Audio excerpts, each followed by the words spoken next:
Buying a car in Carvana was so easy. I was able to finance it through them. Whoa, wait, you mean finance? Yeah, finance. Got pre-qualified for a Carvana auto loan, entered my terms, and shot from thousands of great car options all within my budget. That's cool, but financing through Carvana was so easy. Financed. Done. And I get to pick up my car from their Carvana vending machine tomorrow. Financed. Right, that's what I said. You can spend time trying to pronounce financing, or you can actually finance and buy your car today on Carvana. Financing subject to credit approval. Additional terms and conditions may apply.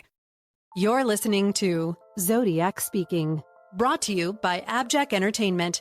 Be sure to check out some of the other great true crime podcasts from this network, including The Murder in My Family, Missing Persons, DNA ID, Beyond Bizarre True Crime, Scene of the Crime, Campus Killings, and Killer Communications. All of these podcasts are available for you to binge on right now, wherever you listen to podcasts. Subscribe where you're listening to this podcast so you don't miss an episode.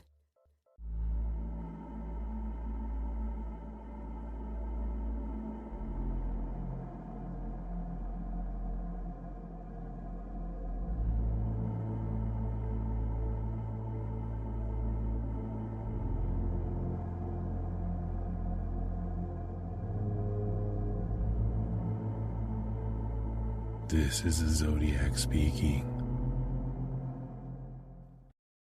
In this special episode, I'm joined by former FBI agent and profiler and co-host of the great podcast Consult, Julia Cowley.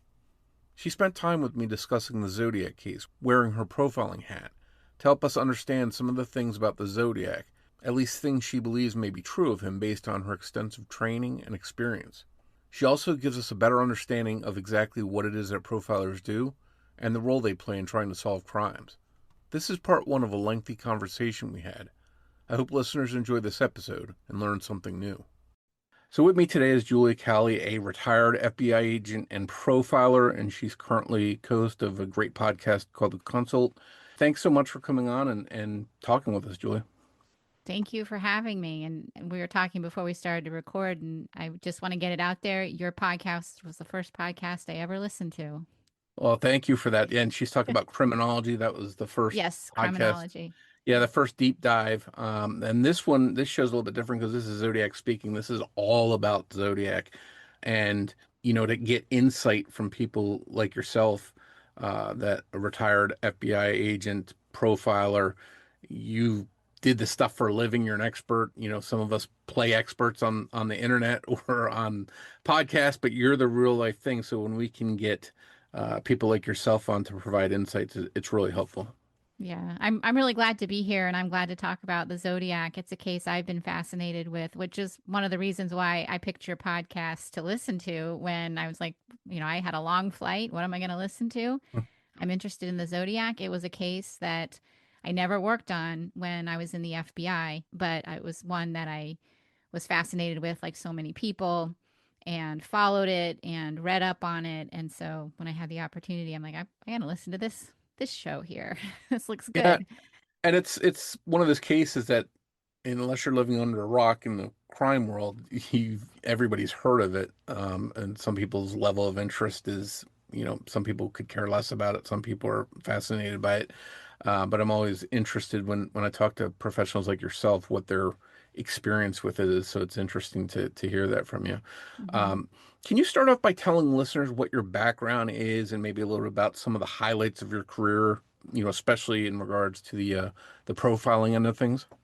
Sure. Well, I started in law enforcement as a forensic scientist. I worked in a crime lab. I was a special agent forensic scientist. And then I joined the FBI. I liked being in the crime lab, and part of my job in the crime lab was to go out to crime scenes and process scenes and bring evidence back to the lab. But I enjoyed that part of the job more than being in the laboratory. So I decided to join the FBI because I wanted to work cases, and I had a dream of becoming an FBI profiler, but I knew that might not happen, but I still wanted to be in the FBI. So I joined the FBI. And because of my forensic background, I was also part of the FBI's evidence response team. But I was originally assigned to, much to my dismay, a bank fraud squad. So, which I thought I mean, my background was violent crime. I was a scientist. And so I was just surprised I ended up on bank fraud with no experience. So I worked white collar crime for a few years, and then I moved to public corruption, civil rights. So again, another, white collar type violation, but I just loved it. It was a lot of variety, and I learned how to be, I think, a good investigator. And I did that for many years. And then I also became what is known as an NCAVC coordinator, which is the National Center for the Analysis of Violent Crime. And that position within an FBI field office is the liaison between local law enforcement and the FBI's behavioral analysis unit. It's kind of a stepping stone to if you want to be a profiler. So I put in to have that position, was selected. So I was the coordinator, or at least one of the coordinators in the Boston division of the FBI, which is where I started. And that's how I got it really exposed to the profiling. And then there was an opening in the Crimes Against Adults unit at the BAU, which is the unit I wanted to be in. And I applied for it, and I was accepted. And that was a dream come true. So that was like my career in a nutshell. So I'm curious, what kind of training do you undertake once you get into that role and you need to become a profiler? What kind of stuff do you have to learn and have knowledge on to be able to profile? So when you first get there, they have a training program. It's about 16 weeks. It's all classroom. And we study things such as abnormal psychology. We spent a week at a medical examiner's office being exposed to autopsies. And I had already had exposure to things like that because of my position on the evidence response unit, because of my position in the crime lab. So I'd been to many autopsies, but there's a wide variety of backgrounds that come into the FBI's BAU. Most of us we're just FBI agents, but we may have come from other backgrounds. So you get a little bit of training in everything. It also would include training in, like, we had a class on the biology of the brain, and we did some lectures over at the crime lab to understand forensic evidence and what would be possible, just to kind of expose us a little bit to everything. But a large part of our work was working on cases and analyzing them in class and the different types of cases we might be exposed to. I'm trying to think. It was 16 weeks, so it was a lot of classroom. And then, so you go through that kind of basic training, and then you have, depending on how long it takes you, about a year or two of what's kind of an apprenticeship, where you work different cases in each of the different units. So even though I was in the Crimes Against Adults unit, I had to work some cases in the terrorism unit. I had to work some cases in the Crimes Against Children's unit. You have to, and you work those alongside a mentor, like a senior profiler, and they help guide you and instruct you as you go along. And then you also have to attend a certain number of consultations on other people's cases. It was a lot. It was probably like 24 in different, certain types of cases. Like you had to attend one like on a single homicide of an adult. You had to attend one on a single homicide of a child. You had to attend certain ones in terrorism, including threat cases. And so it's kind of a checklist of things you have to do. So And, really filling your resume with a lot of different experience and different situations, it sounds like. oh, yeah. Yeah. And then once you've completed everything, you have to write it all up and say, I've met all the criteria to become a certified FBI profiler, and here are all the examples of everything that I've done. And that goes through an approval process. And they make sure that you completed everything, that you completed them successfully. They'll go ask the people you worked with, did they do a good job? Do you think they're qualified? Or do they need a little bit more training? Maybe most people that get through it, I don't know of anyone who didn't successfully complete it. But yeah, there is a process to become a certified profiler, and you have to meet all the criteria. And once it's done, you're certified, and then you get assigned cases that you work. And we never work alone. You do work with other people all the time, but you're no longer being like monitored the same way as when you're still in training. Yeah, it's very fascinating, all that level of stuff that you have to go to obtain that. I think some people hear the term profiler and they're automatically thinking, okay, this person is like a psychic. They have all these answers about these serial offenders, which I I'm wish. sure that's not Wish I what was your that job good. is. But can you tell us what a profiler actually does, what their role is, and how people like yourself aid in cases when they're called upon? Sure. So a profiler, like in the FBI, that's really not what we call ourselves, and we just obviously the public calls us the profilers. That's what they're popularly known as. But we're supervisory special agents, even though we don't really supervise anybody. But what we do is, comes down to just doing an assessment of a case. We will review a case. We'll review all the information that an agency may have, or may not have, and try to assess certain things about that case, whether it's, and depending on what they're asking for, you may do an unknown offender profile. You look at a case, look at the crime, look at the interaction between the offender and the victim, and try to determine personality traits and characteristics, and maybe other types of information about a particular offender, such as what was the motive, what were the crime scene dynamics. We'll do interview strategies. It's not just profiling an unknown offender. That's kind of the bread and butter, what people know the BAU for doing. But we may do media strategies, interview strategies, threat assessments, linkage analysis. And so there's so many different aspects to the services that we would provide. Now, have you worked on a lot of high profile cases? Yes. And can you talk maybe about some of those, or if Mhm. you're able to? Yeah, I can talk about them. I worked on probably the biggest case that I worked on was the Golden State Killer. And that I was the lead profiler on that case. And at the time, he wasn't known as the Golden State Killer. He was East Area Rapist, original Night Stalker. So we called him the Earons or the Ear.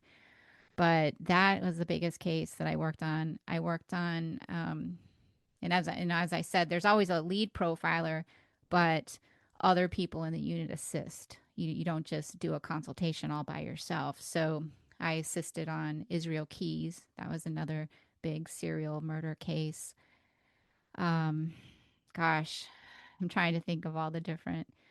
I mean, most of the high profile cases that you see at some point may come into the BAU because that's the nature of the work. We look at the most bizarre, unusual, sometimes very high profile cases, and they're known for the serial murder cases. So I'm just trying to think of other ones. I can't think of them off the top of my head, but I will tell you that even though we see a lot of serial murder cases in the unit, serial murder in and of itself is a rare occurrence. And so the majority of our cases were single homicides, unsolved single homicides, and at least in our unit. So while there was, maybe a serial murder case that was being looked at, and it could have been from a long time ago, current, that wasn't the majority of our work and what we're spending the majority of our time working on. So, but just because of the nature of what we do, we saw the majority of the serial murder cases that um, happen in the United States and sometimes even internationally. That's fascinating. I mean, how often do jurisdictions like police departments call in the FBI to assist in profiling? Um, I mean, we were very busy, but I would think, probably if you looked across the country, most police departments and police and agencies have not ever dealt with the BAU. They don't necessarily need to. The cases that we look at are either, they're very repetitive. They may be repetitive. They may be very bizarre. Sometimes you're dealing with a department that maybe has never seen something before, and the case has gone cold, so they're looking for a fresh set of eyes. So, yeah, I would say the majority of, police jurisdictions in any state have never dealt with the BAU. I mean, even though we're very busy, there's so many homicides out there that, that maybe don't require an agency to contact the BAU. And I always used to make a joke that, they contact the BAU after the psychic didn't work. So, so it's not something I think people automatically think of, and it's not something that every case needs.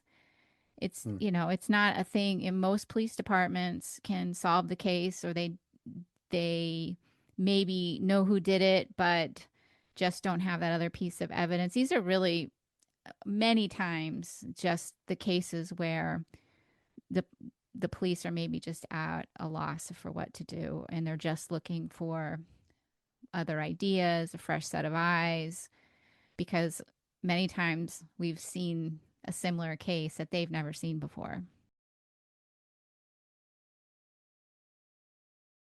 And I joked earlier that a lot of people think a psychic, someone like yourself that's doing profiling is sort of like a psychic, and all these answers are going to be right, but obviously that's not the case. I am curious though, do you keep some kind of track of how often things that you say are right or wrong when you find out who an offender is? And do you go back and like check yourself and say, oh, I was wrong on that, or I was spot on that? Because it seems like human nature that you would do that.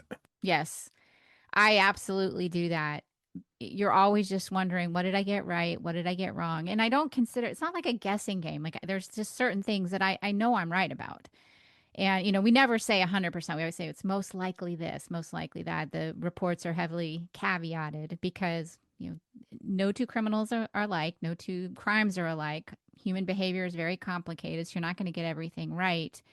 But there are some times where, if you do miss something, there's usually a good reason for it. And some people are like, well, you're just making excuses. And it's not really that. It's like there really is a good reason why you may not get something entirely right or accurate. But I always go back and look, what was I right about and what was I wrong about? And there's sometimes just you have an idea in your head and it maybe doesn't get onto the paper, and because it's maybe not necessary to it, but you just have this feeling about something. And those are the things that I also like to check. Like I thought this person would be employed in this kind of a job. And so you check that, and that's not necessarily something as specific that we would put into a report, but it might be something that you just think in your head. But after I did the Golden State Killer, there was some research study done. I think it's out of a university in Texas that was done by a geographic profiler. And he was going back and he was looking at all the different profiles that had been done on the Golden State Killer and kind of comparing, not really like which one was best, but how accurate were each of the profiles. So I called him up because it didn't say whose profile was whose. Yeah. Like it wasn't embarrassing anybody or anything like that. But I called him and I'm like, I wanted to talk to you about it because I did one of the reports. And he said, I'm just really surprised you're calling, that you would want, that you would follow up like that, because a lot of people will do this and they don't care what they got right or what they got wrong. And I said, no, I'm really interested to see. Really, I was interested in what he thought about my report, just generally. And, I think he was pretty impressed that I wanted to follow up on it. And we had a great talk, and I came away feeling pretty good. One of the things I learned about the work that I did on the Golden State Killer that I didn't know is, one of the things we always say about profiling is that it doesn't identify offenders and it doesn't solve crimes. And people have asked me, well, what did your profile do? How did it help solve the crime? And I'd be like, it didn't, it's maybe just an interesting report. Mhm. But what I found out from his project, he told me, he said, actually, your profile was extremely helpful because it linked the Visalia ransackings to the sexual assaults and the homicides. And so while they would have eventually identified him, it gave them extra data points when they were doing the forensic genetic genealogy. So they got there much faster. Mhm. And I'm like, that's fantastic. I'm glad it helps something. And they would have gotten there. They had the DNA, they would have gotten there. But I was glad that our assessment, and that was part of what we did, is linkage analysis, not just the characteristics of the offender, but could we link these other crimes to him? Because as you know, he killed somebody in Visalia. Mhm. So if you can link him to the other crimes, you can solve that murder. So I thought that was an important question to answer because it was heavily debated within the task force. So anyway, some It people, was there was a big fence on that case. I know there's a lot of people oh, it that was were on one side and a lot of people on the other. yeah, and and even you come in and you say, I think they're linked, and you're either validating somebody and they think you're great, and then or you're somebody saying you're incompetent, you don't know what you're talking about. So, it's like people can take a profile or they can leave it, but I was really glad that they utilized the linkage analysis in the forensic genetic genealogy because I did think that was a really important question that needed to be answered for investigators. And ultimately, it was answered. They were linked. And, um, while it was a very different crime, it still was, the murder of Claude Snelling. And it helps put closure to that case. Hmm. And was that Dr. Kim Rosmo, by the way, that you were talking Yes. about in Texas? Okay. Yeah, Dr. Rossmo. Yeah. And he coincidentally also did some geoprofiling on the Zodiac case, so that's a perfect Yeah. perfect And transition. he did do some on the Golden State, or he did do the geographic profile on the Golden State Killer too. Okay, Yeah. awesome. Anyway, yes. Very interesting and interesting to know too that you are sort of checking yourself and just saying, "Hey, what did I?" Because I think that's just human nature to go back and say, and not just be, "All right, well, on to the next one." I'd want to know the same thing. What was I right on? What was I wrong on? Uh, Yeah. just shifting gears a little bit. So now you're out of the profiling, the FBI game. That that's your old role. Your new role is a co-host on your podcast. Just tell listeners a little bit about your podcast and what they can expect to hear if they head over and listen to episodes. Yeah. So our show is called The Consult Real FBI Profilers. And I do the show with three other retired FBI profilers. We work together in the FBI's Behavioral Analysis Unit. And we talk about, analyze, discuss both solved and unsolved cases. A lot of the cases we worked on, some of the cases we haven't worked on. And in between the case analyses, I try to do some interviews that will help in like future analyses, like things that we would have studied in our training at BAU to help us have a better understanding of investigations in generally. So I've done interview with the geographic profiler, Doug McGregor. Did an interview with a retired FBI polygrapher.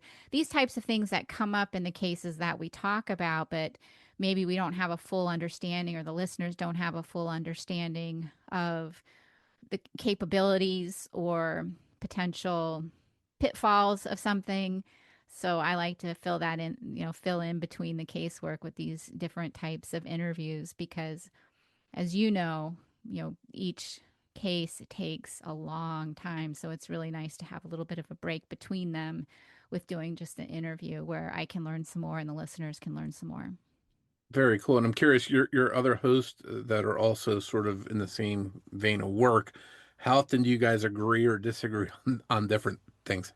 Yeah. So we tend to agree a lot, and it really has to do with that we are applying some very, I don't say very basic concepts, but basic concepts about profiling, concepts we all learned, concepts we've all seen.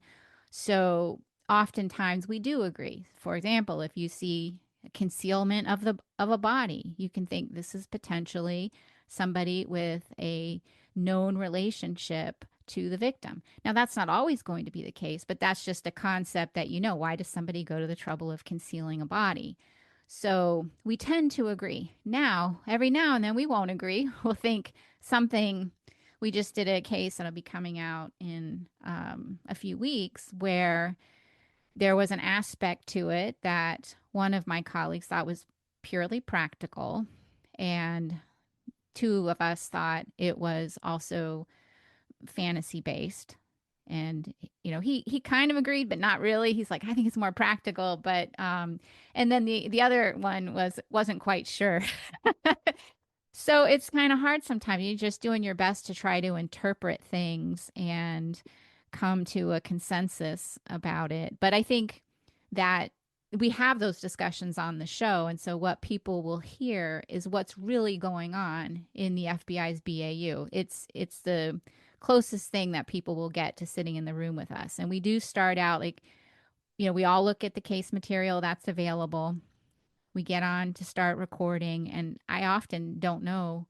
It's just like a regular consult. You show up in the conference room. Here's what we got. Here's what do we think. We discuss things for 3 or 4 hours, sometimes more, depending on the case, and kind of come up with what a consensus is of what we think. And it's really just a discussion more than anything else. It's not scripted.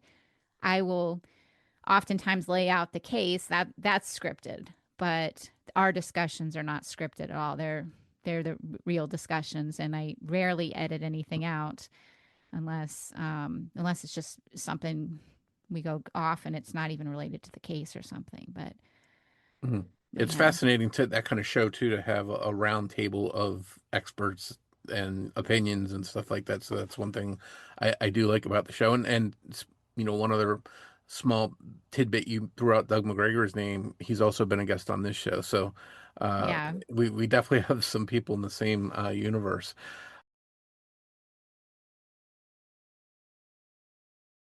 So jumping into the Zodiac case specifically, obviously it's a historic, well-known 50-plus-year-old case that's unsolved.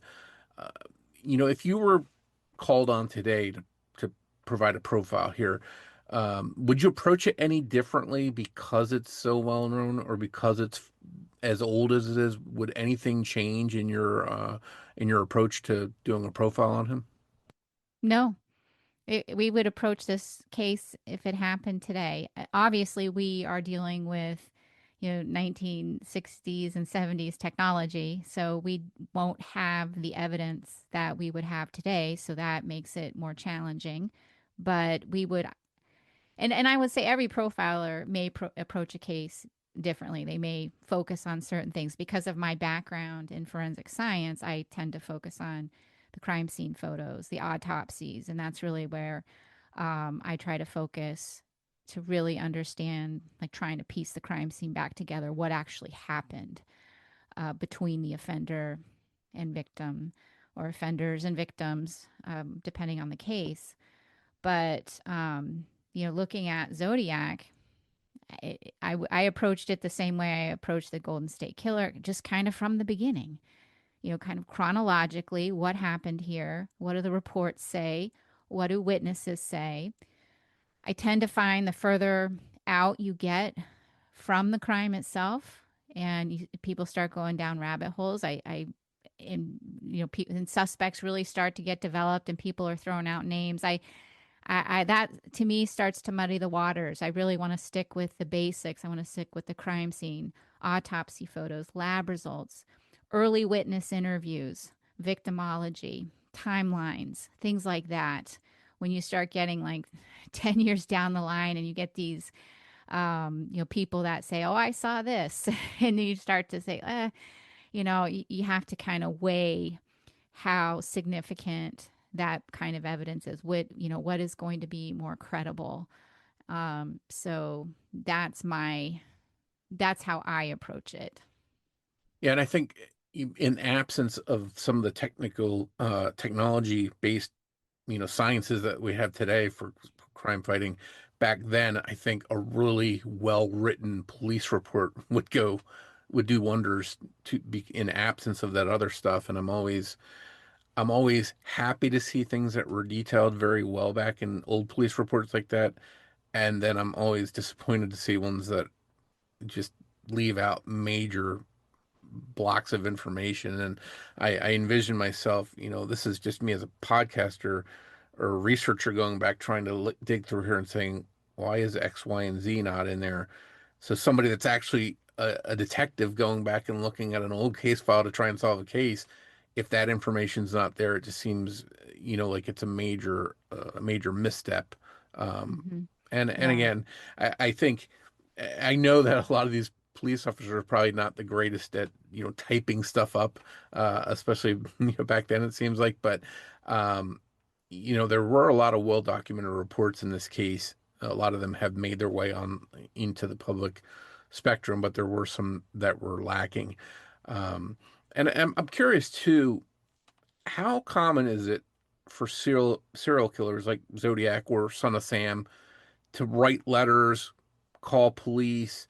I mean, it seems like most of them don't want to get caught. They don't want any kind of connection to the police, and they're going to not open up a line of communication that may lead to them being apprehended, aka BTK, the way he was. Um, what do you think is behind them wanting to communicate, wanting to reach out? And is that same thing that's behind that? Is it common amongst all of those kind of killers that do that? Yeah. Well, first of all, it's not common. That is unusual behavior. It's rare behavior in serial murders, but the ones that do that become very well known because they are attention seeking. And, as you know, not every serial killer wants attention. They don't, it's a myth. They don't want to get caught. But then you have ones that want attention. And so they're all different. No two serial killers are just alike. They may have some characteristics in common, but they have sometimes different motives, different needs they're fulfilling. But it's really not that common to see that kind of communication that you see in the Zodiac or BTK. It's it's quite unusual. But again, those ones are the ones that become high profile. And I want to go back to what you said about police reporting and looking at a case from a long time ago. It's very similar to today. Sometimes you get very thorough investigators and investigations and great reports, and sometimes you don't. And I've seen some really, as you even said in the Zodiac case, there's some really good reports that were done. So just because it's old doesn't necessarily mean you're going to have a less thorough investigation. So, I mean, I thought some of the reports on the East Area Rapist case were fantastic. They were so informative. The victim statements in some of the cases, once, they really knew what they had, were so detailed. And it made it possible for me as somebody looking back and looking over this so many years later to immediately recognize this is him, because they were so well done. And that's so long ago. And in today, you might look at a case now and it's not as complete. So just because it's old doesn't mean you're not going to have a great investigation. Hmm. And it seems to me anyway, and this is my take on it, and just tell me if you agree or Hmm. disagree, but it seems like Zodiac, my thinking is that he started killing for one reason and started writing, calling the police, taunting them, and then sort of phased out from killing and only stuck to the correspondence part. And I feel like, you know, something in him took more pleasure in that communication rather than the killing. Something changed. Do you feel that way? And do you think what might be behind that? Yeah, I don't know that anything changed. I don't know if I could say that, but what I will say, and you actually just said it, is that just shows how important that part of it was to him, that letter writing aspect. And so if he could continue to do that, maybe that was a good enough substitute for the actual killing, that fulfilled the needs enough because he was still getting attention, he was still fantasizing, he was spending time at that, whether he was actually killing or not. So that can sometimes, what that demonstrates to me is there are aspects to these crimes and to these offenders where there are portions that maybe are even more important than the actual killing itself. And so that's what that tells me, that that was a really important part. You saw that in BTK where he didn't kill, but he lived in a fantasy world where he drew pictures and he dressed up, took pictures of himself and had these Polaroids of him in, bondage. And that was a good substitute for him. And, and similar to the the part of his crimes where he was prowling and looking for victims and stalking victims, the the whole entire process is almost as gratifying, if not more gratifying, than actually the killing itself. Hmm.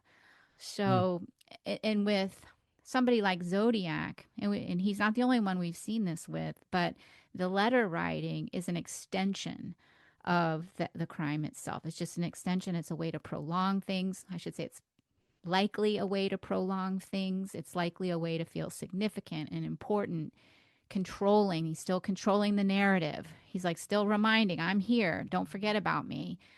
And I think that is just a really big part. And it really goes to why he felt he needed to do this.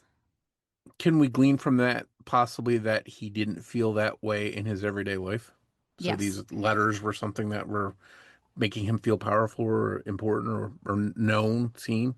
Yeah, I would assess that. I think many times we see these crimes in a way compensatory. They're compensatory for, I always say, money isn't the root of all evil. It's insecurity. Insecurity is the root of all evil. We think about, the times where maybe I haven't acted as good as I should have. And why did I do something, say something I shouldn't have? And this is how I try to think about it. It's usually because there's something that's threatening me or I feel insecure. And so maybe I say something that I shouldn't. And I think that's the same. Like they're feeling insecure. So they're compensating for that. And I do think that insecurity is the root of a lot of evil, so to speak. Hmm. It's very fascinating. Um, so I'm curious, have you written up or completed your own profile on Zodiac? I haven't actually written anything up. Okay. I have done notes and stuff, but I don't have like an official report. And then we have the documentation in the form of our show because we did a few episodes on Zodiac. And what I'll say about our show, and it's not the way you did your show. Like yours is a very deep dive into every little aspect of the investigation where we just kind of, which I think is great. You need to have that understanding, but we just sort of strip that all away. We go back to the basics of the crime, to the autopsies, kind of those things that initial things that I was telling you we focus on and just go back to that because without trying to fit that into a particular suspect or you just, like we may do a case and it's been, I guess, solved. Let's say it's been solved and we know who the offender is, but we like to go in there, but yet maybe the public doesn't feel that it's been resolved. There's a debate. So we'll go look at it and then we'll do a profile and we have to kind of block out. Yeah, we know somebody confessed. Yeah, we know somebody was convicted. Yeah, we know. And we just try to do a profile with blocking all of that out and coming up with the characteristics. And so that's how we approached it, just going back to the basics with the Zodiac. So it's very different than how you approached it. But we can't do what we do without the information that you went over in your show. We need to have that information, but we don't go over all of it when we're doing the show. Sure. And that makes sense because you're more of a clinical aspect of the details as opposed to the details themselves, maybe. Um, so I'm curious, based on, I know you recently did the coverage with Mike Butterfield. I know you listened to our podcast before. I know you've you know, researched the case to some extent too. Based on all that, have you come up with any conclusions or opinions on Zodiac that you'd like to share? Well, sure. And I don't think this is going to be everyone's going to, think this is amazing or anything like that.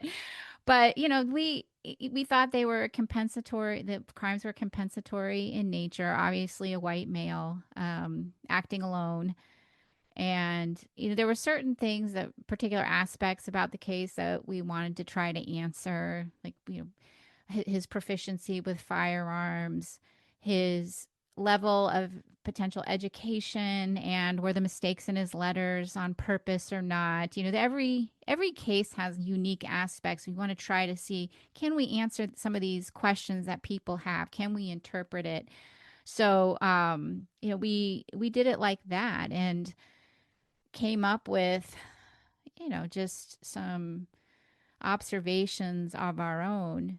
Certainly, this was, as most serial killings are, a crime of power and control and compensating for feeling maybe not so powerful and ineffective in their normal everyday life. And that's just kind of the psychology part of it. Like they're acting out, and then hurt people, right? But that was our assessment. That you do have some killers, or you would say they're brazen, they're emboldened, they're they may present to the world in an entirely different way. We didn't see this killer like that. We saw him as somebody who deep down was extremely insecure, and his crimes were compensation for that. And just and I'll just ask you some general questions right off the top of my head because I haven't prepared this list of questions. Hmm. But I'm curious, like from an economic background, would this be someone that you think maybe, you know, uh, well-to-do, wealthy, or would this be somebody that's more blue collar and maybe on the lower side of income wise? Yeah, I don't know that we could say that with any, certainty, but we know he likely had some education. We know he's not stupid. So he probably had access to education. He had a vehicle. He likely had a job. He had access to firearms. So you have to have some way to obtain those firearms. Maybe he stole them. We don't know. Um, he was able to travel around. He interacted with victims, and there was nothing that they noted that made us think, well, he's, let's say, intellectually deficient. His crimes certainly reflect, I don't want to say, intelligence, but I think he has some form of education. So all of that would lend itself to probably somebody who does have some means, but I wouldn't say they're, I don't think I have anything that would support, well, he's extremely wealthy, but he had some means of some sort, had access to education. So, middle class, Okay. um, And what kind of which is very age? safe to say. Yeah, I mean it's sort of Ages between 20 to 50. yeah, yeah, yeah. I mean, You can see it's, you have to be careful with things like this, but yeah, go ahead. yeah, and I mean age range. And I'm curious what your estimate might be for that. But I'm also curious too, in your experience, what age range do offenders like this start doing this kind of stuff? So, age range, I'm going to say, and this is more anecdotal than me citing a specific research project, late 20s, like 28, around that's where people usually, or serial killers usually, commit their first murder. And that's kind of anecdotally, like I said. But you could have them be younger. Some have even been older. But if you want to just put like an average, that's probably uh, pretty close to average. Now, that's not necessarily when they started their criminal history. Like they probably have a criminal history that goes back before that, of course. And what kind of things, maybe things in their childhood, even as far as hurting animals, starting fires, that's all kind of common stuff that you hear about. But are those the kinds of things you might look for in their Oh, youth? sure. I would not say that there's like this old myth about the triad bedwetters, fire starters, and animal, you know, abusers. But I think there are serial killers that have those in their backgrounds, but I would not say across the board that is something that you could say with definitively. I wouldn't say that quite at all. What I would say is you probably do have incidents in their life where they have shown a lack of empathy for other people and they've maybe been cruel. And you may see that in cruelty to animals, cruelty to other kids, lack of remorse for their actions, things like that. But I wouldn't necessarily say, oh, you have to see fire starting, you have to see bedwetting. Hmm. So So, something that might stand out, but not necessarily go to those levels of violence or that kind of stuff. yeah, I think usually when people get arrested for serial murder, people go, "Oh yeah, that person, they were not quite right," or people will all sometimes say, "Oh, I can't believe it," but usually when people look back, they see these issues that we're talking about, the lack of empathy, the issues with control, things like that. But we were talking about this when we did a couple episodes on Brian Koberger, and just we can always look back and say, yeah, we saw these warning signs, but there are a lot of people that have some of these same characteristics, and we wouldn't predict that they were going to be murderers or serial killers. It's impossible to predict. But oftentimes when we're looking at it hindsight 2020. And then when you're looking at a case where you don't know the offender, you try to apply what you've learned about offenders that have been identified and try to say, okay, what was similar about this crime versus this crime, and how can we apply it to this one that we're looking at right now? That's what we try to do. And as you can see, it can be very challenging to do that. So, for example, if you're looking at a case like I'll just take Joe D'Angelo. He was breaking into homes. He had so it was fair enough to say he likely has a history of burglary. But then you have Zodiac. Zodiac, also a serial killer, but he wasn't breaking into homes. So I wouldn't necessarily say he would have a history of burglary in his past. You would maybe be looking at other types of offenses, but not likely burglary. Maybe stalking or peeping or prowling around or being somewhere he's not supposed to be. Those are the types of things you may see in somebody like Zodiac, but I wouldn't necessarily say he had to have a burglary. But like somebody who's actually going into homes, yes. And you mentioned Joe D'Angelo, and I just bring this up because this is a thing that always is a pet peeve of me. I see people saying Joe D'Angelo could be Zodiac, and I'm like, Joe D'Angelo is no way Zodiac. I mean, this is No. a confirmed someone that it likes inflicting pain on people and experiencing it with them for hours and hours at a time, where Zodiac is in and out. It's just so in your opinion, there's no way Totally that Joe different. D'Angelo, no way Joe D'Angelo is Zodiac, right? You know how I say we never say things with 100% certainty? I will tell you, I'm 100% certain that Joe D'Angelo is not Zodiac. And you're actually, that's what profiling is, Mike. That's what you're doing. You're looking at, the thing about Joe, as you know from covering him, every crime was exactly the Mhm. same. Every almost word for word, his actions, tying up the victims. I mean, you could start reading a report and I'd be like, yep, that's him. It's him. And then I'd get another report where detectives might not be so sure. And then you'd see something in the report and you'd be like, okay, this is not in his character. This is likely not him.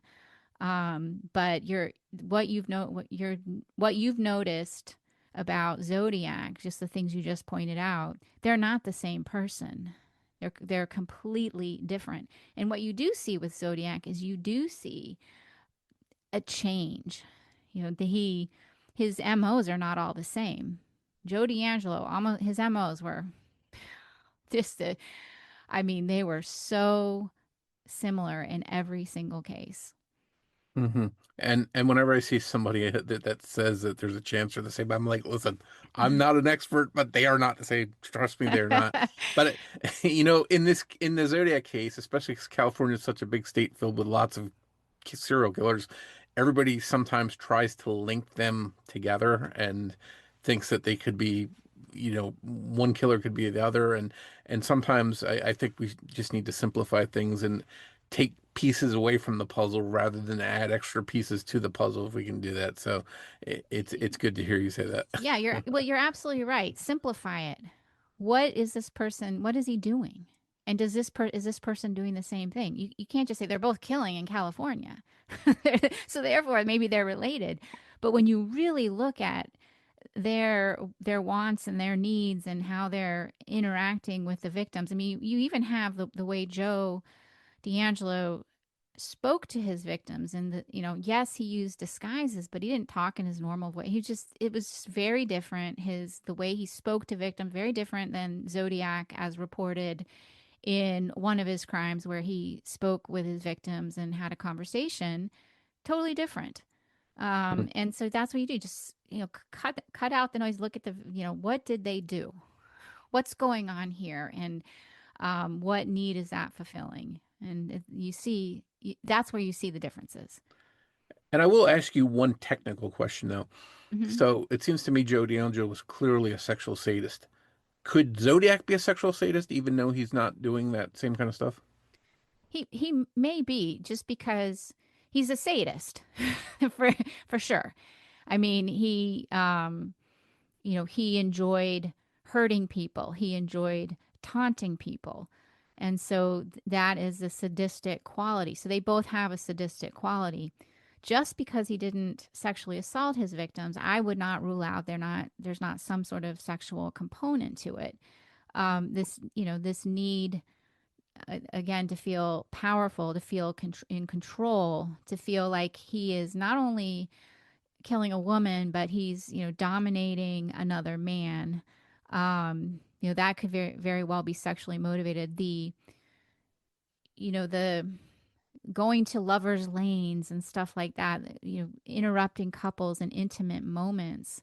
It's really hard for me to just say it's not sexually motivated. It's there. It just may not be what we think as normal, but there are serial killers that will just talk about how, I shouldn't say they all do, but burglary can have a sexual component, and there may be no person there. But the whole process for some of these killers can be very gratifying. So I wouldn't rule out a sexual motive in this case, even though we don't have overt sexual activity. Hmm, interesting. And I'm curious, one more question about who you think Zodiac may have been. What do you think his social skills were? Is this someone that was just a pure loner? Could he have had, a certain group of friends? What do you think that would look like? Yeah, I wouldn't say he was just a loner, but what I think people would have maybe noticed about him is his probably need to control a situation. He probably got frustrated if somebody tried to correct him about something. He would have to show that he's right.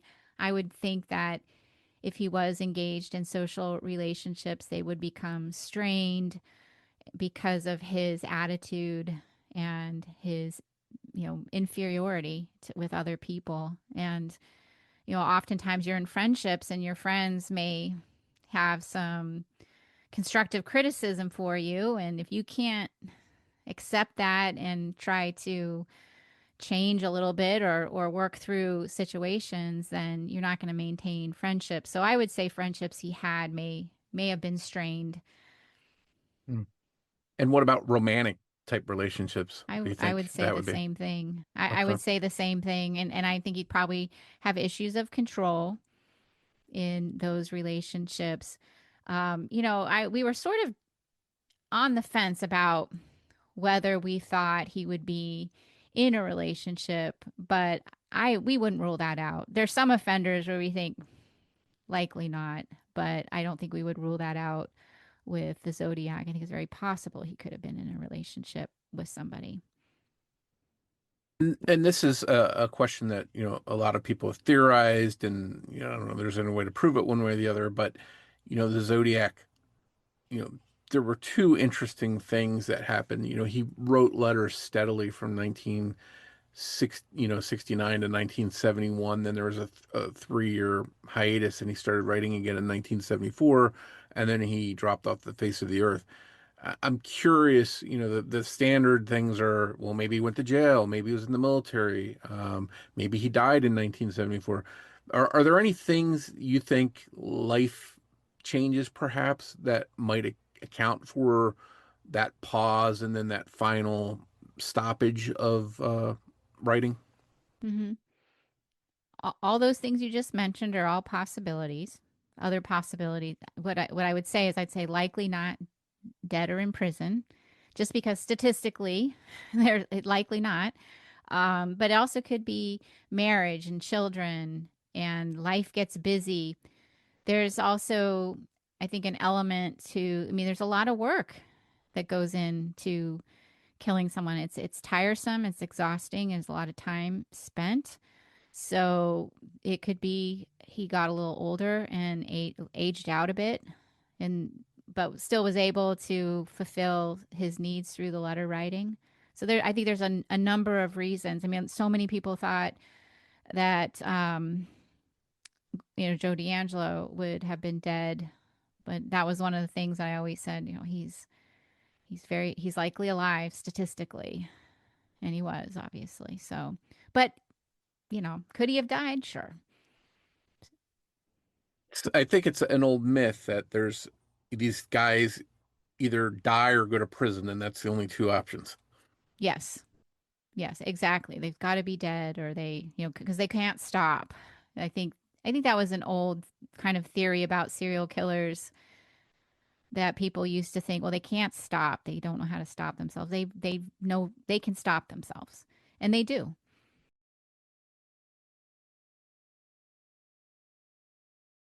All right, so some listeners and forum members sent some questions in to ask you, and I sent them to you beforehand just to look over so you could, maybe have some answers ready. So I wanted to go through these and just take these one by one and get your thoughts on any of these, and we can sort of do a lightning round here and not go too deep into them unless you feel it's important. Does that sound good? Sounds good. All right, so um, I think the first question here was that some profilers said that Arthur Lee Allen, who's the most famous Zodiac suspect, was likely not Zodiac because he was attracted to children. Do you agree? No, I wouldn't agree. And so I'm not saying he's. I'm just saying for that reason, just because somebody may have been attracted to children, and this person's killing adults, I don't think you can say it's not him. That I would not agree with that assessment Oh, necessarily. Yeah. okay. I mean, I'm not saying that I don't know if it's him. I never really, like I told you, I've never done deep dive. I looked at your suspect and what you sent to me, but I've never done a deep dive. So I don't know for sure everything about him. But I would say just because he may have been attracted to children, I wouldn't rule him out as being a killer because of that. Based on that alone. Yeah, Okay. no, I wouldn't do that. In fact, one of the things that one of my colleagues thought, because what's really interesting is that he threatened children. And Zodiac threatened children. I'm going to shoot the kiddies, and that I didn't necessarily see this, but one of my colleagues thought that the Zodiac may have himself have been a victim of child abuse at some Hmm. point. And as we know, a lot of people who are victim, or I didn't say a lot, many people who abuse children were actually abused themselves. So that, I mean, that was something we thought of. It's unusual to threaten children. And a lot of times, like if you have a threatening note, and this is also anecdotal, but when I worked threats and from the people that were expert in threat assessment, one of the things when they saw threats to children, tends to be more of a feminine characteristic. Not saying it's a feminine, um, it's not a female. We're not saying definitively, but they may have feminine characteristics. That's sort of something that we look at when we see threatening letters, when children are threatened. So it was really interesting when we saw that Zodiac threatened children. We know that he's a man, and that would be our assessment because statistically he's likely a man. So why throw in the children? I mean, certainly throwing in children makes it even scarier because we in our culture, as in most, we are so protective of our children and the most vulnerable victims. So why is he threatening them? So that was very interesting, and like I said, my colleague thought maybe he had been a victim of child molestation Hmm. himself. And could it be violence of some sort and not necessarily molestation? Yeah, it Okay. could be. Yeah, I mean, he definitely, I shouldn't say definitely. He felt strongly that there might be a history of some abuse up to sexual abuse. So Okay. yes. Okay. Interesting. Mhm. And then the next question is, do you believe that Zodiac's first murder was made close to his home? I think he's comfortable in that area. How close he lives, but this is likely these areas are places he'd been before. Whether he lived in the area, passed through, worked in the area, recreated in these areas, he's comfortable with them. He's familiar with them. Um, so now, did he live closer to where he committed his first crime than the others? I don't know that I could say that with certainty, but I would say he's familiar with this area Okay. and he's Eh, comfortable, definitely. Okay. And then the next question is, do you believe Zodiac really was a bad speller, as we saw in many of his letters, or was he faking it? Yeah, this was something we talked about as well. And we felt because of some of his letters, his need to correct the record, like kind of silly things that the police may have gotten wrong, like, and he would follow up with a letter correcting them. We felt that he had a problem with authority and people correcting him. So we didn't think that he would purposely make mistakes. So we thought they were probably real mistakes. And another thing, I had three different teachers reach out and say that it was their impression that he might be dyslexic. Interesting. Yeah, And three teachers. And that, actually, one of them I interviewed on my show for something else, but she mentioned that she's like, I think he's dyslexic. And, I'm not an educator, and so I wouldn't know patterns to look for, but I just thought that was interesting.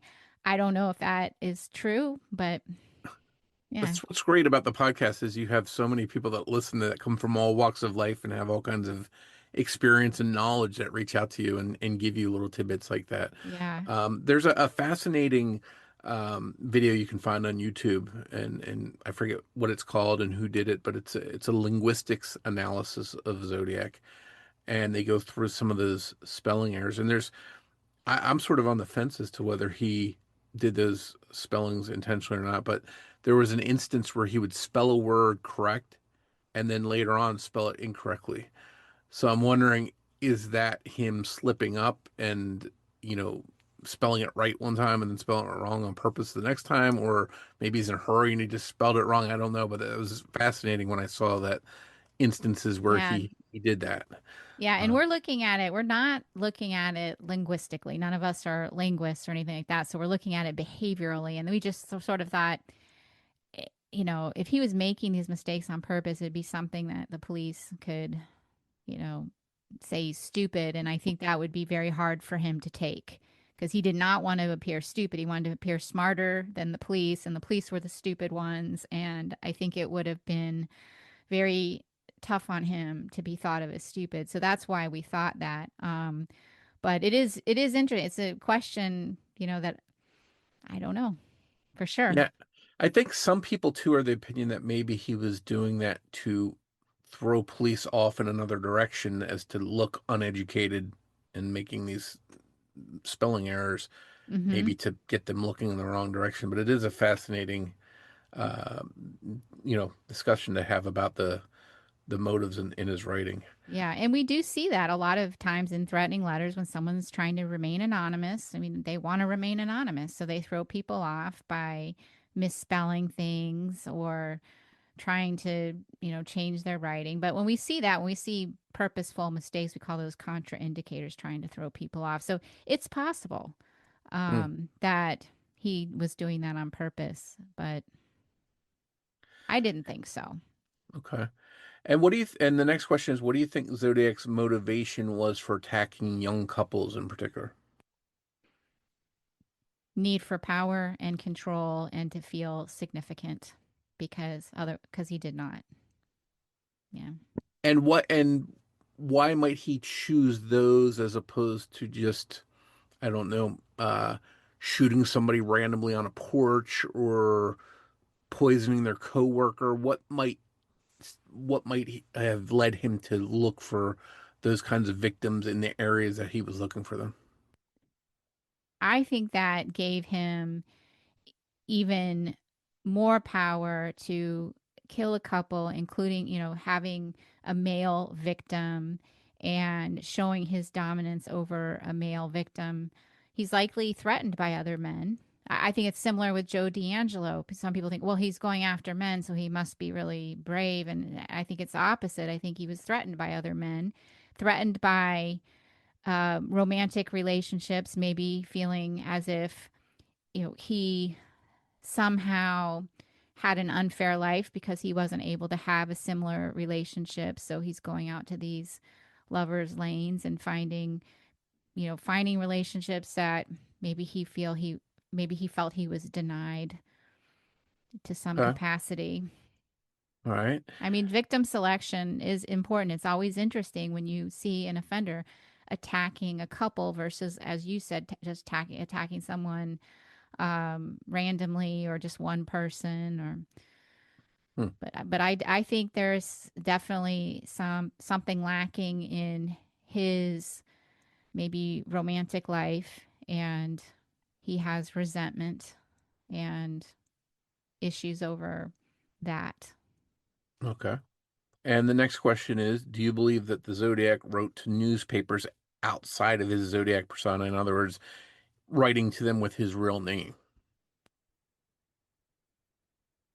That wouldn't surprise me. It really wouldn't. He's a writer. So is it possible? I could very well see that if he even like let's say he's at his job or something and he doesn't like something or he has something to communicate, I could see him writing a memo to his boss or typing something out and formally submitting something. But yeah, I could see him communicating outside of being Zodiac because he's a writer. He's a communicator in that way. So if he had something to express, I could absolutely see him writing letters like to newspapers and things like that. That wouldn't surprise me.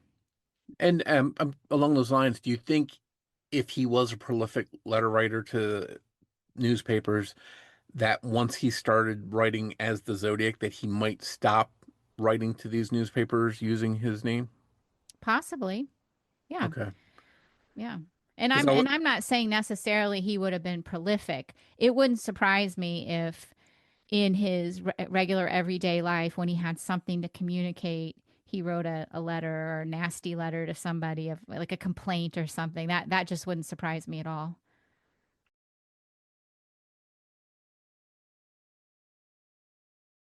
the next question here is, would you consider Zodiac an early domestic terrorist with a pent-up hate for police and other authorities? I hadn't really thought of him as like a terrorist. I mean, but he was, Yeah, right? he he he he, he, he was. he was he terrorized people. but I don't know that we'd put him in that category technically. I Yeah, would agree. I think he resented authority. I would agree with that. And I think that likely showed in his regular everyday life when he had to deal with authority in any way, shape, or form. He likely resented authority, and he likely made offhanded, flippant comments about people in authority because he felt insecure to them. You see it in his letters, so I would expect that that would leak out into his regular everyday life, where you have him, complaining about his boss and other authority figures, where somehow he feels like he is in an inferior position to them. okay.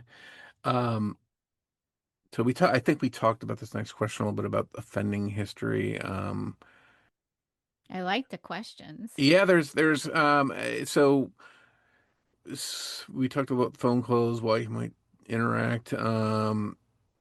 So how likely is it that Zodiac would knowingly tease clues to their identity in communications? Like for example, one suspect, his name was Gykowski, and there's a Gyke, which some people have tried to say, oh, that might be him hiding that because you can see that in the symbols. And then there's a unconfirmed Zodiac letter from 1990 of it was a Xerox copy of some keys that turned out to be a photo, a PO box that police and the FBI were able to track the owner of and question him, and went so far as to take DNA. Um, but it's long been thought that maybe he would put some little clues in there that maybe if they found them, they would reveal his identity. Now, of course, his original cipher that he sent, he said he would give his name if they solved it. And when they did solve it, he said in the solution, "I'm not going to give you my name." So it's sort of like he gives clues that he's going to possibly uh, give his identity if you can figure it out. But then, and in the one time where that cipher was solved, he didn't reveal his name. So, what do you think the chances are that he would really put something as a hint that if you had the right key to sort of unlock that hint, that you might discover who he is? I don't think that he would put something in there that would ever directly lead to his identity. I do think he put things in there that were meaningful to him, that he knew what they meant, that if somebody else were inside his head would know it was him because he's a game player. He likes to be smarter than everybody else, but I don't think he put something in them. And, maybe I'll be proven wrong someday and that'll be great because but he's already proven that he's not going to tell the truth about putting his, name in there or his identity. But yeah, I don't think because he doesn't, I don't think he wants to get caught. I mean, it's a myth. Serial killers don't want to get caught. So I just don't think he was going to put something in there that would lead to his identity. But is he putting things in there that are amusing to him and to him alone? I think so. Okay. Now, these next questions are from the book. This is The Zodiac Speaking Into the Mind of a Serial Killer, and this is by Michael Keller, who did a series of videos. I don't know if you're familiar with his work or ever watched any of the videos he did on YouTube, but he had some experience and wrote a book, and this person's asking questions about him. And so, page 51, references to getting your rocks off with a girl. So that's something that Zodiac wrote, that doing what he was doing was more fun than getting your rocks off with a girl. Do you think the writers are correct here? The author is correct here in saying the writer of this letter may also be socially or sexually dysfunctional. He may be intensely jealous of sexual intimacy of couples and hunts them for that reason. And do you think Zodiac has never had sex before or little sexual experience? These are a lot of questions sort of in one. So, Yeah. Yeah. They're all um, kind of related to the same issue. yeah. So, So, so yeah. basically, they're asking about his, I guess, his prowess or of level of intimacy or ability or non-ability to have that relationship. Yeah, I would agree that to throw that kind of comment in there kind of speaks to me as like maybe he isn't as confident in that area as he feels he should be. I mean, he's saying this is better than this, and so what that's implying is he is having sexual relations. Why do you have to throw that? Why do you have to tell people that? Why do you feel the need to tell us that? Because it's likely not happening, or you likely lack confidence in that area. So I would tend to agree with kind of that assessment there, that he's probably ineffective or feels ineffective in that, sexual aspects of his life. Why does he have to tell us that? You always have to look. Why is somebody telling us this? These unnecessary things he's telling us. And I've also seen people point out the fact he says with a girl as opposed to just getting her rocks off. So Exactly. It's maybe over. That's he's such a good observation, Mike. Wait, yeah, that and that it's wasn't my observation. That's one it's that somebody's well, posted whoever did, years it's a ago. good. Yeah, I like that. I do like that because that's absolutely right. That why does he, getting your rock? Why do you say with a girl? Because what again? He's trying to tell us. I get my rocks off with a girl. Yeah. I'm not. Why do you need to tell us this whenever you have this extraneous information that he's giving us that or that maybe an inside look into his personal life or his identity, you really have to question where that's coming from. So I think he's socially and sexually inadequate. Okay. So page 96, references to Zodiac's misspellings, grammatical errors. All right, we did that. So let's not rehash that. Hmm. This one, this is interesting because he uses the word shall a lot. I shall do this, I shall do that, which is not really how most people speak. Do you think that might be proof of um, some kind of some people? Now, this person's asking in particular if he's got some British connection. I think I'm a lot of people are more likely that he was maybe a reader of books that use that word. What do you think his use of that word could be? Because I don't think unless you're saying it for like this podcast, I would never use that word in my life for anything unless I'm quoting Zodiac. So it's just such an odd word to say. Yeah, it's very formal.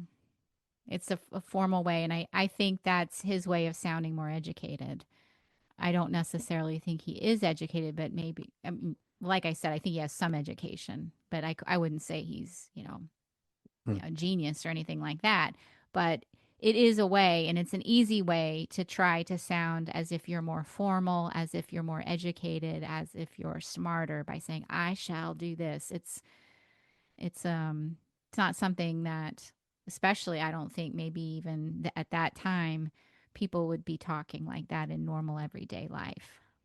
And I did see one interesting nugget somebody threw out. Somebody says that's the language you also see in like legal contracts and things of that nature.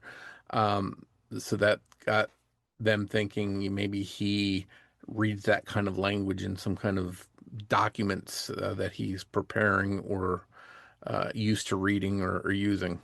Yeah. And I think that's a good observation. I wouldn't necessarily say something like, oh, he's in the legal field, but what I would say, it's like I love these specific maybe examples, and I like to pull back just a little bit and say, he's definitely trying to sound formal, and he's getting that from formal writings, maybe such as a legal document, but it just goes to what we were talking about. He's just trying to appear like he is more formal, more educated, more well read, more well written, which is sort of, again, kind of odd if he's using these words, I shall, and then he's misspelling words. Hmm. So it makes me think he's trying to appear smarter than he really is. Well, if he's trying to do that, why is he purposely misspelling words? Hmm. So you have this kind of, you know, Conflict. yeah, it's very contradictory. Yeah. Yeah, exactly. So which is it? I think he's trying to appear smarter. That's why I don't think he would, purposely misspell. But I, there are other interpretations that I would not that or could not just disagree with, you know. The only thing I would disagree with, someone would say, well, it's a woman. I say, I disagree with that. Or Okay. he's Golden State Killer. I disagree with that. But Okay. I think there's a lot of very valid interpretations, but this was our interpretation. Okay. And sort of along those lines, and I probably should have asked you this before, but as far as you talked a little bit about him being educated, do you think he's high school educated, college educated? What do you think his level of that might be? Yeah, I think that's very possible. I think because of what we see in his writing, I think he would have struggled in school. So I wouldn't say, did he get through high school? Possibly, because I think he probably had the means to. Did he get very far in college? I'm not sure. I think he would have struggled with, some of his academics based on what my assessment is in his writing. And even if you were to say those were purposeful mistakes, I wouldn't necessarily say he, had a college degree, maybe some college. Okay. And then the next question is page 110 of this book. It's regarding a reference to bombing, and it gives ingredients, ammonium, fertilizer, nitrate, this other stuff. Um, and this person, the writers in the book say, where did he get this formula from? And then this person saying, hey, I was an agricultural background. I used to, blow up stumps on farms and things like that. So do you think there might be some background to Zodiac that had him knowledgeable of this stuff he's writing about regarding this bomb? Or could this be simply something he read about in a book? Either, either. But again, kind of pull back from that. It does show what his interests are. He's interested in that, right? He did he learn it from a book, or did he actually have some hands-on experience with some of this, or in a field where he would be exposed to some of this information? What I would say is he has exposure to it, whether it's a personal interest or professional, but it's important enough for him to write about it. So he would have had, um, you know, there would have been something in his life that shows that he had knowledge of this type of stuff. But that's stuff I believe you could probably look up in a book if you were interested. We all read about things we're interested in, and we could probably write a little bit about it and sound kind of like we know something. It doesn't necessarily mean we had a career in it, Sure. but it shows we had an interest in it.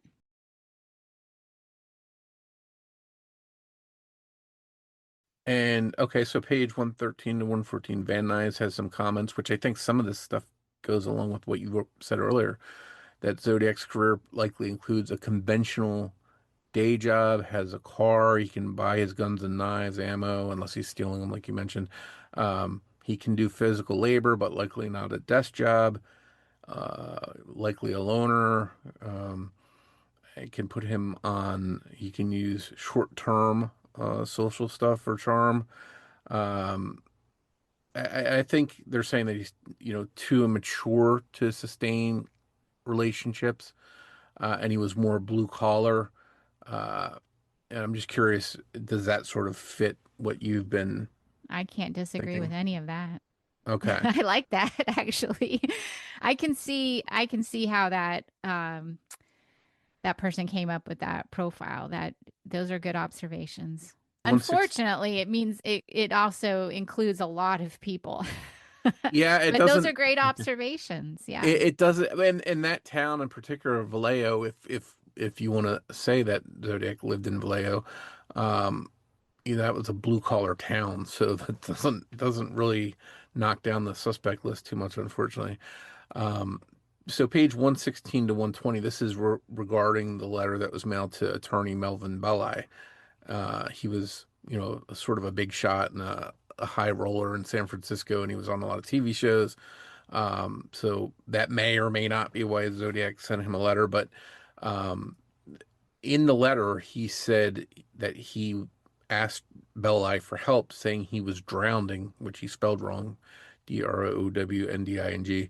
And it was sort of like a child-like phrase asking for help, um, and that he might want Belli's services should he get caught. I'm just curious what your thoughts are on why he might reach out to him and, maybe why he's using that term drowning as to what he's feeling. Yeah, I think that might be just a mistake. That's what he thought the word was. I'm drowning. That makes sense to me. Now, didn't he reach out to another attorney first? He tried to get F. Lee. Well, F. Lee Bailey, this right? is this is a caller on a TV show, Okay, I remember that. Yeah. and he reached out, requested um, to speak to F. Lee Bailey, and he wasn't available. So the Melvin Belli took the call and was on this TV show. That the call was actually traced back to an asylum, and it was a patient calling from an asylum that was making this call saying he was Zodiac. But that may be where Zodiac saw that Melvin Belli appearance and said, "I'm going to write Melvin Belli a letter." Yeah, that's very possible. Yeah, I knew there was another attorney involved in that whole phone call and stuff, which obviously, was not going to be him. But I think that letter to Melvin Belli is just another way to gameplay, and I don't think maybe I think he was just messing with him. Okay. I don't think he really thought he needed help or wanted help. And I think he was just making a flippant joke in a way, to kind of poke fun at, you know, like how high profile he was, and be attention seeking and that kind of thing. Or I may need your help someday. But he's probably the kind of attorney he'd want if if he did get caught. It would get him a lot of attention. But um, I don't think those were real emotions that he had, because Okay. this is not someone I think reflects on their behavior and self corrects in any way or thinks they need help. I really doubt he would feel that way. Interesting. Okay, and then page 120 to 125, it talks about Kathleen Johns, who was abducted by someone Mhm. she later saw a poster of and said, it was a poster of Zodiac and said, that's the guy that abducted me. That this is hotly debated whether she was actually a victim of the real Zodiac or not. But if it is him, if it was him, um, she mentioned that his car was disheveled. Um, there was children's clothing inside it. Um, and this sort of goes back to, might Zodiac, at the time he was doing these crimes, if this was Zodiac, might he have had a young child, likely at that time? I mean, I think it could very well be he had a child.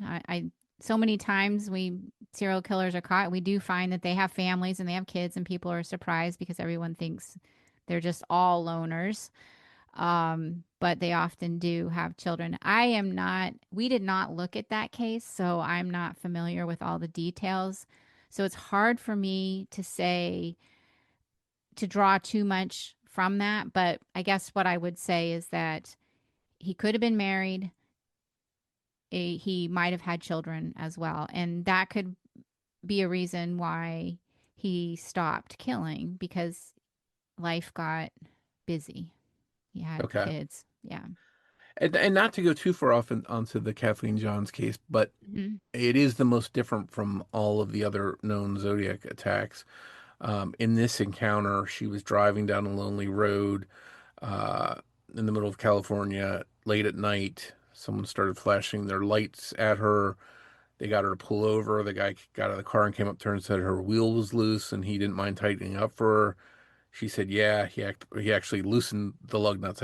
And then she drove a little bit further down the road. Her wheel fell off. And then he came back and said, oh my God, let me give you a ride.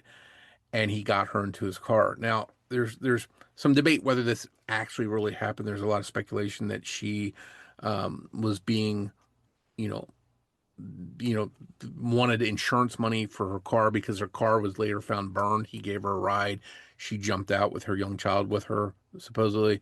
And when the car was found, it was burned. So there's some people that theorize this was an insurance scam.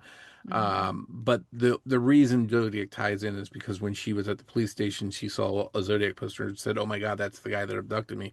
So my long and the short question here is: would Zodiac, based on all the attacks we know are his, would this be the kind of attack he would engage in?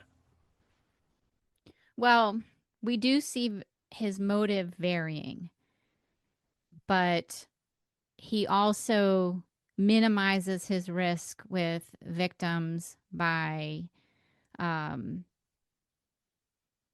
making sure that they can't leave. They're in a parked situation. So this is very different. I just can't say. I Okay. just because he does change his MO, and there there are some similarities. I could see him doing this. I just couldn't rule it out just because he's varied so much already. But, he tends to, other than Paul Stein, but he did get Paul Stein into a situation while they were moving, you know, Paul couldn't get out of the situation. Hmm. And his other victims were in a situation where they, were still. So he approached victims. He didn't follow them, pull them over. So that is quite a significant deviation. But I would not say it's not him at all because we see, um, the varying of his MO. Now, what the biggest difference is here is he didn't kill her. Hmm. So you already have a major difference, and the questions all become why? Why didn't he kill her? This guy doesn't have compassion for people. He hasn't let anyone live on purpose. So why would he let her live? So that just becomes the biggest thing. He didn't kill her. What was the reason? Is there a reason? And that would be, something we would want to look at if we really examine the case. We intended to go back at some point, and we're going to do this and look at some of the other cases that individually that have been suspected to be linked to him and just profile them individually and first of all try to come up with a profile of the unknown offender and see if there's anything that links them behaviorally to Zodiac. This one, I think, just on its surface, I would say I don't think we could say behaviorally that we could link it to Zodiac. Okay. And it's interesting. You're going to go back and look at some of those other cases because there I are always some wanted to. non-canonical ones.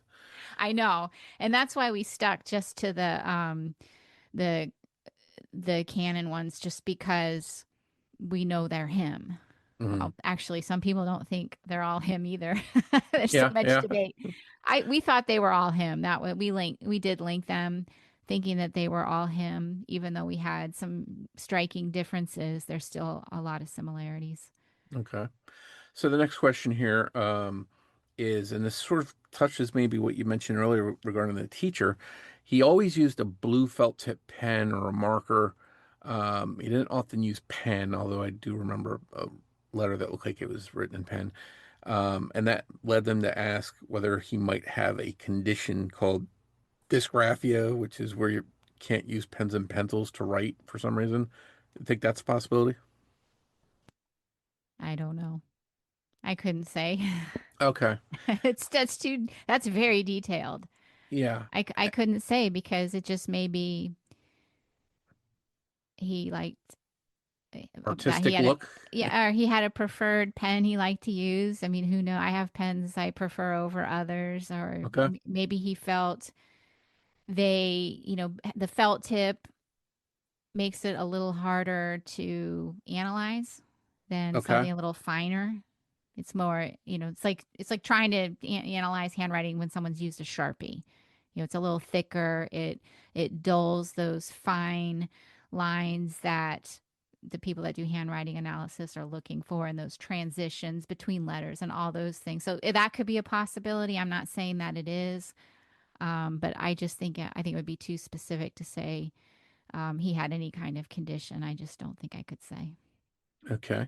And then the next one, page 139 to 140 of the book, the author says, and I found this one interesting, it is very likely that Zodiac felt rejected early in life or abandoned, reactive detachment disorder, prevalent among infants and very young children who've been rejected and replaced for adoption. Some never recover from the loss of a mother at an early age. Their behavior is destructive, almost psychotic. So basically, they're saying that this could be something that happened in the Zodiac's background. What do you think of that possibility? It's possible. I think there's some point in his life he has felt rejection. It, but where at what point that happened, was it nature, was it nurture? I don't think I could say. But I don't think I could go back and say it's probably something that happened, early when he was abandoned by his mother or something like that. I don't know specifically, but these feelings of resentment and ineffectuality were probably developing in his childhood at some point, but the reasons behind that, I couldn't say. Okay. I'm going to skip ahead a couple questions because some of these are things we already talked about, but Van Nuys thinks Zodiac may have had dissociative identity disorder characterized by two or more personalities. What do you think of this theory? Well, first of all, let me address, we don't diagnose on our show. We don't have the ability to diagnose people. You can't really do a diagnosis of anybody without examining them. And even if I talk to somebody, I'm not qualified to do that kind of analysis, and we don't do it. So I don't know. But do I think he had two different personalities? Clinically, I highly doubt that. That's rare. And I don't see that. I see that he's pretty consistent. So I don't see that. But I don't have that kind of experience. This is the conclusion of part one of my conversation with profiler Julia Cowley. In the next episode of Zodiac Speaking, Julie is back to take a deep dive into my favorite Zodiac suspect, Mac. And based on everything we know about him, Julie will let us know what things she thinks may or may not line up between Mac and Zodiac. You can listen to it right now ad-free with an AbJack Insider subscription through Apple Podcast. Just head over to Apple Podcasts and search for either Zodiac Speaking or AbJack Entertainment to get started with a subscription. Thanks for listening, and we'll see you back here soon. Thanks for joining us for this episode of Zodiac Speaking. If you'd like to help more people find the show, please take a moment to rate and review us on the podcast platform you're listening now on, and make sure you're subscribed so you don't miss any new episodes. Just a reminder, new episodes of Zodiac Speaking will air on Saturdays. To support this show, please consider an AbJack Insider subscription through Apple Podcast. For only $4.99 a month or $49.99 a year, you'll get not only ad-free early access and bonus content for this show, but for every show on the AbJack network of podcasts. Just head over to Apple Podcasts to get started with a free trial. If you want to follow or interact with us on social media, we're on every major platform. Simply search for Zodiac Speaking Podcast on your favorites. You can also find our homepage at zodiacspeaking.com. And don't forget, you can get plenty of Zodiac details 24/7 by visiting my site at zodiacciphers.com or by going to Mike's site at zodiackiller.net. On behalf of Rich, this is Mike Morford, and I'd like to say thanks again for listening, and we'll see you on the next episode of Zodiac Speaking.